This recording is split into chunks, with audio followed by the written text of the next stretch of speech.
Morning सभी को। आज हम आ गए क्लास 10वीं का ऑब्जेक्टिव गणित चैप्टर 1 से।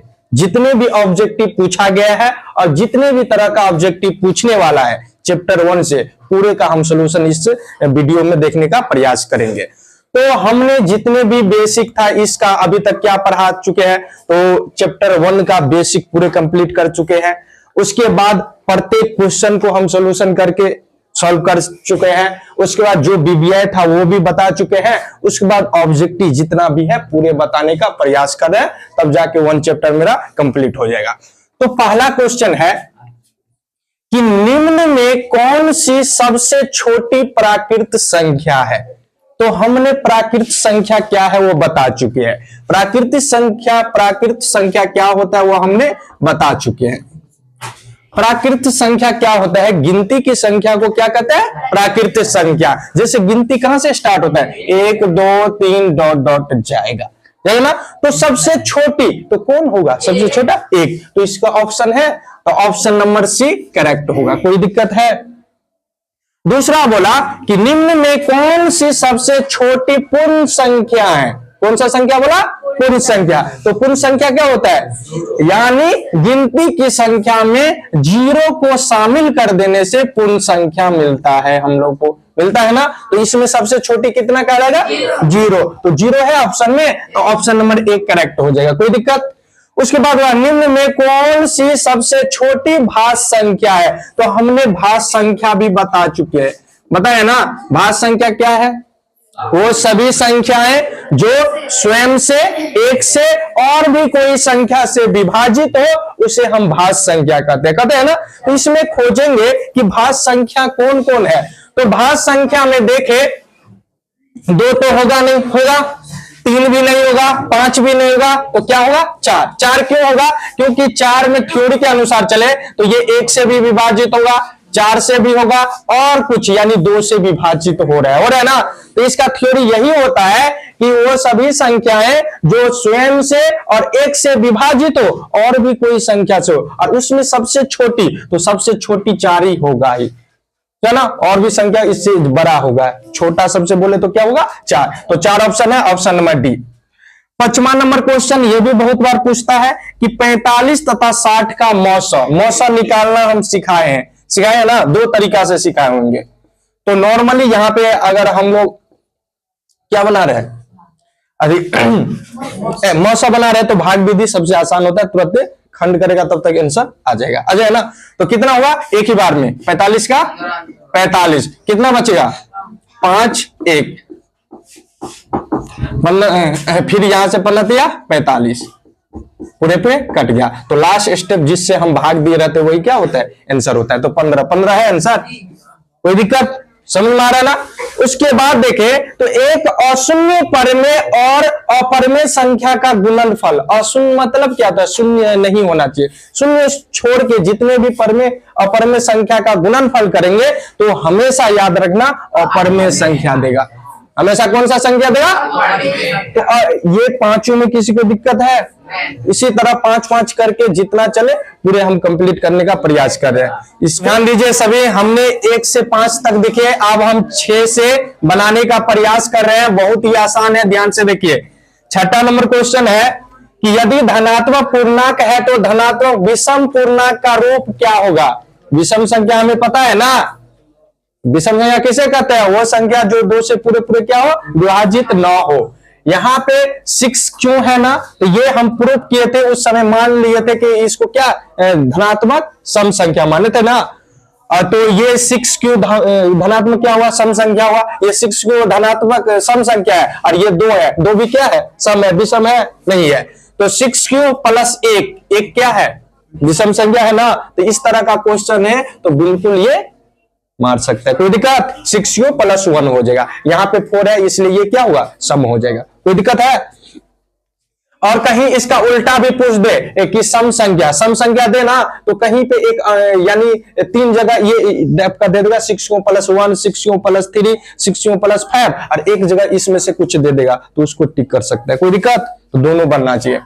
आगे है कि यदि 2 संख्याओं का गुणनफल 2166 है एवं उनका एवं सॉरी एवं उनका मौसा 19 है, उनका लौसा क्या होगा? तो ध्यान दो, इसका फॉर्मूला भी हम लिखा चुके हैं। दो संख्या का गुणनफल, दो बराबर लौसा गुन्ने मौसा होता है ना, लौसा गुन्ने मौसा। ध्यान दो, दो संख्या का गुणनफल का मान कितना दे दिया है? 2166 बराबर लौसा का मान दिया कि मौसा का। लौसा तुम्हें ज्ञात करना है और मौसा दे दिया 19, दिया है ना। अब ये गुना में है तो कहां आएगा? बट्टा में। तो यानी 2166 और ये बट्टा 19 है बराबर लौसा। अब सिंपल ही है, आप सभी को 19 का पहाड़ा आता है ना। 19 से भागा दीजिए, जो आएगा आंसर। तो भाग बगल में इस तरह दे सकते हैं, हम डायरेक्ट देने का प्रयास करेंगे, कोई दिक्कत? तो हम डायरेक्ट देंगे तो 19 से का 19 कितना बचेगा? 2 बचेगा ना। फिर 26 हुआ तो 19 से का 19 लगेगा ना, तो बचेगा कितना? 7। तो 19 चौका 76 यानी 114 आ जाएगा लौसा। कोई दिक्कत है? कोई दिक्कत? 114 आंसर है। तो हम देख रहे हैं कि ऑप्शन नंबर सी करेक्ट है। कोई दिक्कत? अगर इस तरह का क्वेश्चन आए तो बिल्कुल इसी अनुसार सभी बच्चे को बनना चाहिए। तो ये आपका 7वां नंबर का सॉल्यूशन है, बगल में लिख सकते हैं। उसके बाद अगर 8वां नंबर, ये भी क्वेश्चन बहुत बार पूछा गया है, बहुत आसान है लेकिन क्वेश्चन आता है। तो यदि a बराबर a के पावर 3 गुन्ने 2 के पावर 3 गुन्ने 3 गुन्ने 5 और b बराबर 2 के पावर 4 गुन्ने 7, तब लॉसा ए बी का क्या होगा? ठीक, तो लॉसा ए बी का क्या होगा वो निकालने का प्रयास करेंगे। तो इस दोनों को देखेंगे। लॉसा मतलब क्या होता है? लॉसा मतलब, ध्यान दो, अगर इस तरह का क्वेश्चन रहे ऑब्जेक्टिव में पूछे लॉसा ज्ञात करने के लिए, तो इस 2 और 2 खोजेंगे। दोनों में है ना, तो हाईएस्ट जो ज्यादा रहे उसको हम लेंगे। तो ज्यादा क्या 2 के पावर 3 ज्यादा है कि 2 के पावर 4 है? 2 के पावर 4 है, तो हम इस 2 के पावर को 4 को ले लेंगे गुन्ने। एलसीएम का मतलब ये क्या होता है? एलसीएम का मतलब कि जो मिलता है वो और जो नहीं मिलता उसको भी लेना पड़ता है ना। तो इस केस में पावर को देखना है तो ध्यान रहे जो हाईएस्ट रहे ना इस तरह का, तो यानी अगर उतना बच्चे की तरह लिखता तो टाइम लग सकता है ना, लेकिन ऑब्जेक्टिव है तो ऑब्जेक्टिव तरह लिख के समझने का प्रयास करेंगे। तो पावर वाले बात आए ना तो उसमें देखना हाईएस्ट पावर को लिख लेना, कोई दिक्कत। उसके बाद एलसीएम का मतलब होता है जो नहीं मिला उसको भी लिखना पड़ता है। तो कौन कौन नहीं मिला है उसको लिख लो। ये 3 नहीं मिला था, लिख लो। गुन्ने 5 नहीं मिला था, लिख लो। और गुन्ने 7, कोई दिक्कत? समझ में आ रहा है? अब हम 2 के पावर 4 है, इसको कितना लिख सकते हैं? 16 गुन्ने 3 गुन्ने 5 गुन्ने 7। अब सभी को गुना कर दीजिए, जो आएगा क्या होगा? आंसर होगा। तो सभी को गुना करेंगे तो 1680 आ जाएगा। कोई दिक्कत? अगर गुना 16 को 3 से गुना करेगा कितना होगा? 48 और 48 यहां पे लिख दो और 7 5 35। 48 35 का गुना आता है ना, इसका गुना कर लो, जो आएगा आंसर। तो ऑप्शन नंबर डी। कोई दिक्कत? प्रूफ भी दे दिए। अब कोई दिक्कत?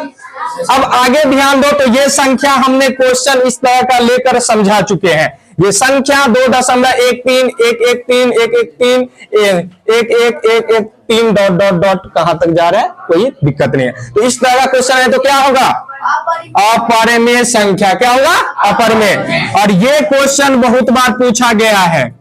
144 के अभाज्य गुणनखंड में 2 का घात को लिखना है, तो इसको खंड करना होगा। 144 को खंड करेंगे 2 से, 7 दूना 14, 2 दूना, फिर 2 से 3 दूना 6, फिर 2 से 18 दूना 36, फिर 2 से 9।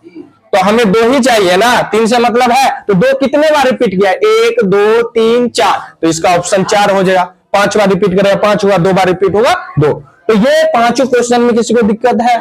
अगर इस तरह का क्वेश्चन एग्जाम में आएंगे तो यूं उड़ाएंगे ना। हाँ ठीक। तो इस तरह के क्वेश्चन एग्जाम में आए तो बिल्कुल इसी तरह से बनाना पड़ेगा सभी बच्चे को। तो इससे आगे भी चलते हैं। हमने 10 तक देख लिए, 11 से देखने का प्रयास कर रहे हैं। ध्यान से देखिए, यदि a और b अभाज्य संख्या है तो a और b का लौसा ज्ञात करें। अभाज्य संख्या है तो कौन संख्या है? अभाज्य संख्या किसे कहते हैं वो पता है? वह संख्या जो या तो खुद से विभाजित हो नहीं तो एक से विभाजित हो, उसे हम अभाज्य संख्या कहते हैं ना।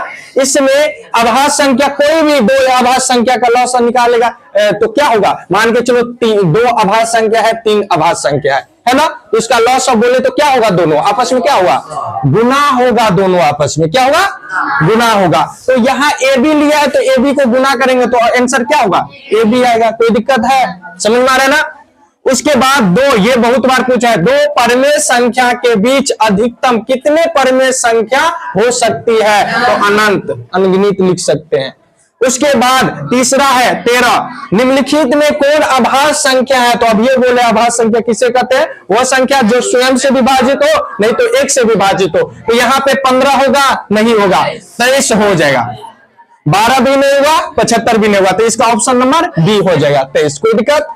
उसके बाद 14 नंबर, सबसे छोटी भाज्य संख्या एवं सबसे छोटी अभाज्य संख्या का मौसा कितना होगा, तो भाज्य संख्या किसे कहते हैं वो पहले जान लेते हैं। वो संख्या जो दो से पूरे पूरे क्या हो, ये कहते हैं भाज्य, क्या कहते हैं, जो एक दो संख्या इसमें पूछा गया, भाज्य और दूसरा अभाज्य, दो संख्या है ना।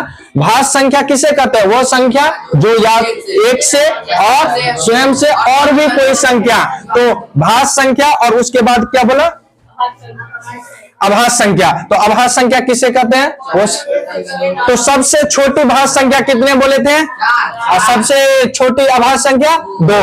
तो इसका क्या बोला जा रहा है, मौसा ना, तो मौसा मतलब क्या होता है, जो दोनों में हो, जो दोनों में। तो 4 को हम 2 गुने 2 लिख सकते हैं और 2 को 2 गुने 1, तो दोनों में क्या नजर आया, तो इसका आंसर क्या हो जाएगा, 2 है ऑप्शन, ऑप्शन नंबर बी। कोई दिक्कत, समझ में आ रहा है ना। उसके बाद 96 का अभाज्य गुणनखंड क्या होगा, तो 96 का खंड करके देख लो कि क्या होगा।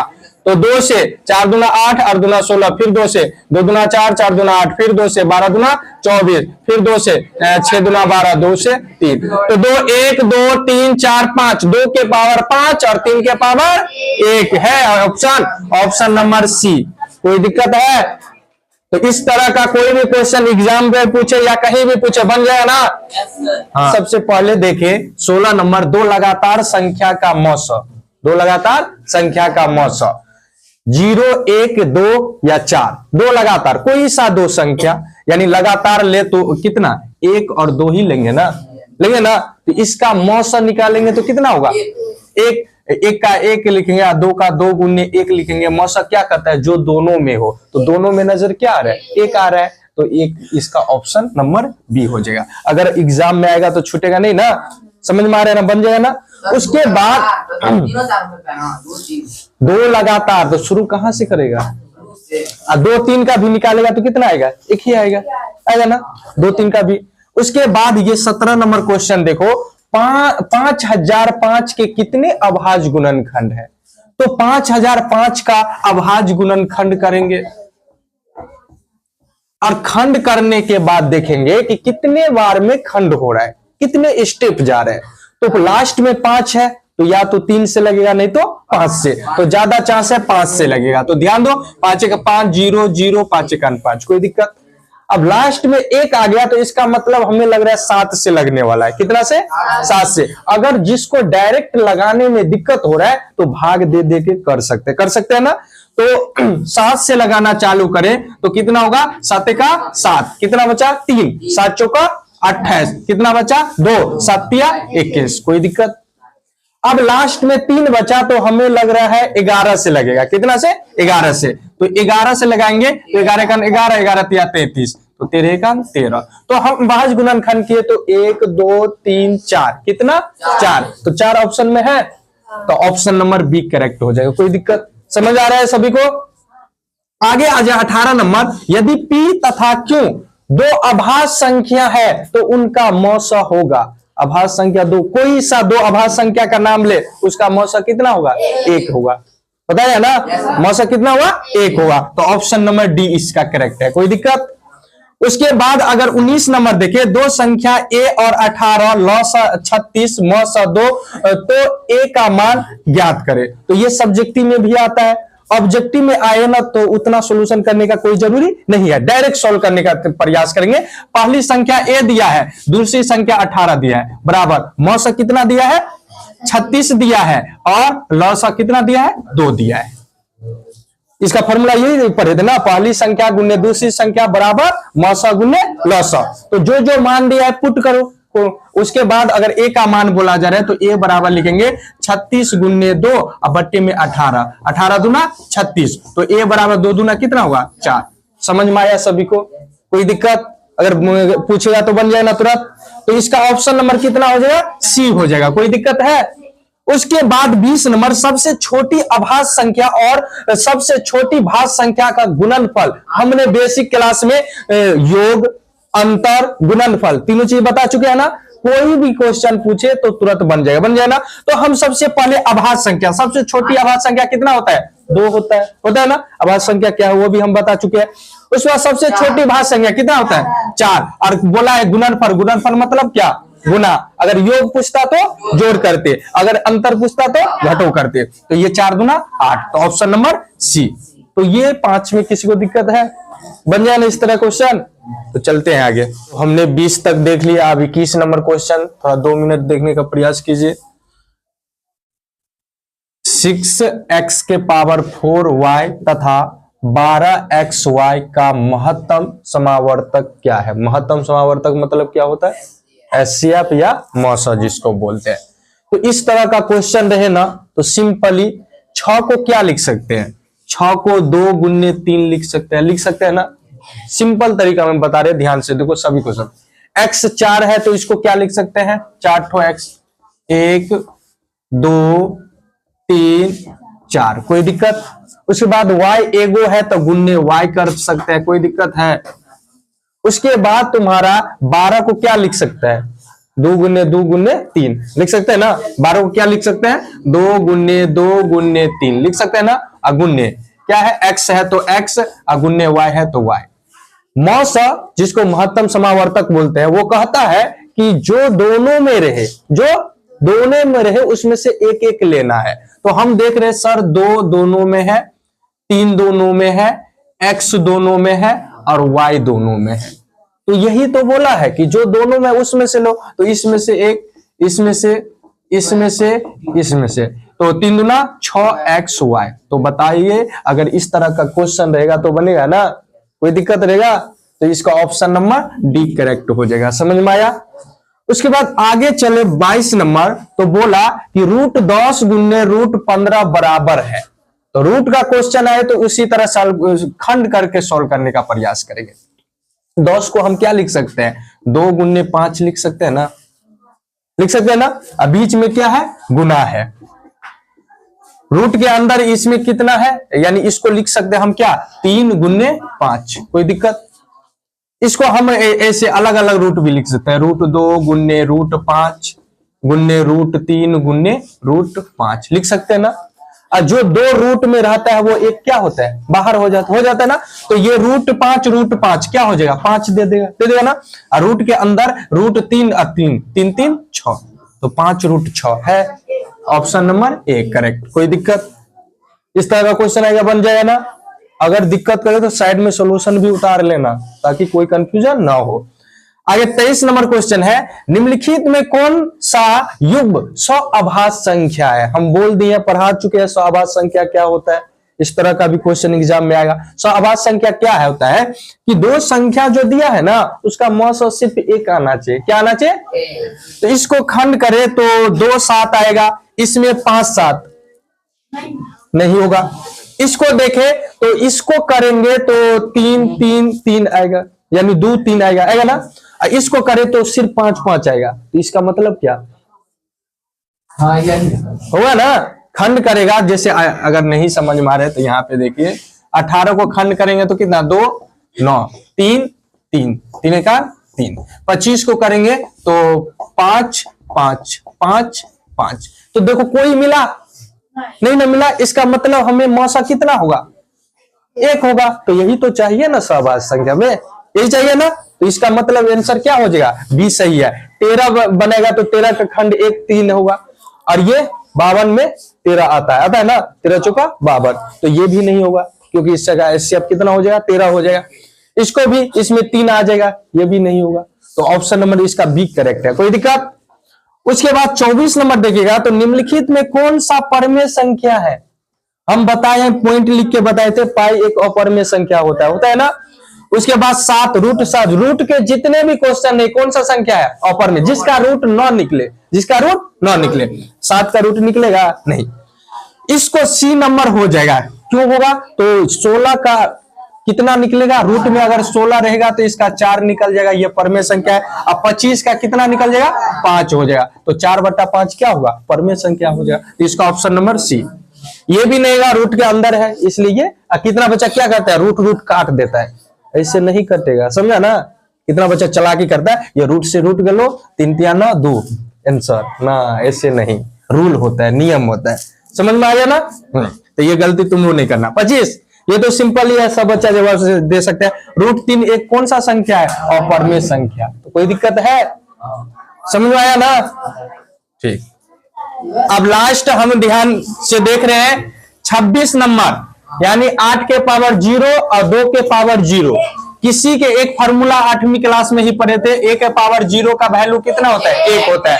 तो इसका वैल्यू 1, इसका वैल्यू 1, 1 को गुना करेंगे तो कितना आएगा, 1 ही होगा ना। अगर जोड़ दे देता बीच में तो 2 हो जाता, गुना में वही, घटो रहता तो 0। तो जोड़ घटो गुना कुछ भी बन जाएगा ना, कोई दिक्कत। आगे ध्यान दो। 17 निम्नलिखित में से कौन अपरमेय संख्या नहीं है, अपरमेय नहीं है, परमेय होना चाहिए। ये √10 अपरमेय है, √24 भी अपरमेय है, √35 भी, और √121 क्या परमेय, क्योंकि इसका रूट निकल जाता है 11, कोई दिक्कत। उसके बाद 28 निम्नलिखित में से कौन अपरमेय संख्या है, अपरमेय को खोजना है। ये तुम्हारा परमेय है, इसका रूट निकल जाएगा, इसका रूट निकलेगा नहीं। कितना बच्चा डी भी कहता है, डी नहीं होगा। डी को क्यों नहीं होगा, क्योंकि इसको खंड करेंगे तो √4 गुने √3 लिख सकते हैं, और नीचे में √3 है, ये कट जाएगा, 4 का वर्गमूल 2 निकलता है ना, इसलिए ये नहीं होगा। इसलिए इसका ऑप्शन नंबर सी। 29 नंबर बहुत आसान है। 29 अगर कोई भी संख्या दे दे, अगर इसका नॉर्मल ये रहता 0.7, इसका अगर वैल्यू निकालते तो 7/10 होता ना, क्योंकि दशमलव उड़ाते हैं तो 1 0 लिखते हैं ना। इसमें एरो लगा दिया तो इसका मतलब ये हुआ कि इसका डायरेक्ट एक ट्रिक आता है और सॉल्व करना भी सिखा देते हैं, दोनों सिखा देते हैं कि 7 और इसको सॉल्व करेंगे ना, 7 लिख देंगे, उसके बाद जितने संख्या पे डैश रहे उतना 9 लिखना है, कोई दिक्कत है ना। कितना जितना भी संख्या रहे, जैसे कि और रहे 0.76 दोनों पे एरो रहे, तो इसका आंसर कितना होगा 76.99। अगर मान के चलो रहे 0.7 और 6 पे एरो रहे, तो ये कैसे बनेगा। तो ध्यान दो, इसमें क्या करेंगे, यानी एक संख्या पे एरो है तो 1 9 बैठाएंगे, और जितने संख्या पे एरो ना रहे उतना 0 बैठाना पड़ता है। तो इसका डायरेक्ट आंसर 76/90 हो जाएगा, कोई दिक्कत, समझ में आया। तो इस तरह का कोई भी क्वेश्चन बन जाएगा ना। उसके बाद आगे 30 नंबर, निम्नलिखित में किसका दशमलव प्रसार शांत है। दशमलव प्रसार शांत आसान समझा दिए। नीचे वाले को खंड करेंगे, खंड करने पे या तो 2 आए, या तो सिर्फ 3 आए, या 2 और 5 दोनों आए, तो उसका पर में दशमलव प्रसार क्या होगा, शांत होगा, अन्यथा क्या होगा, अशांत होगा। यहां पे ध्यान दो, डायरेक्ट उतना 7 का तो नहीं होगा। 15 को लिखेंगे तो 3 गुने 5 होगा, 3 आ गया, ये नहीं होगा। इस 343 को खंड करेंगे 7 7 आएगा, इसलिए ये जो बचा वो क्या होगा, हो जाए। और ज्यादा दिक्कत करे तो 1536 को क्या करना है, खंड करना है, और खंड करने में देखना 2 और 5 ही आएगा, इसलिए ऑप्शन नंबर डी सही है। तो इतना जितने भी ऑब्जेक्टिव था, जो मोस्ट भी है, हर एक साल पूछता है, वो सभी हम बता चुके हैं। अगर इसके अलावा कोई भी पूछे तो आप सभी से बन जाएगा। तो मिलेंगे अगले वीडियो में, तब तक के बने रहिए।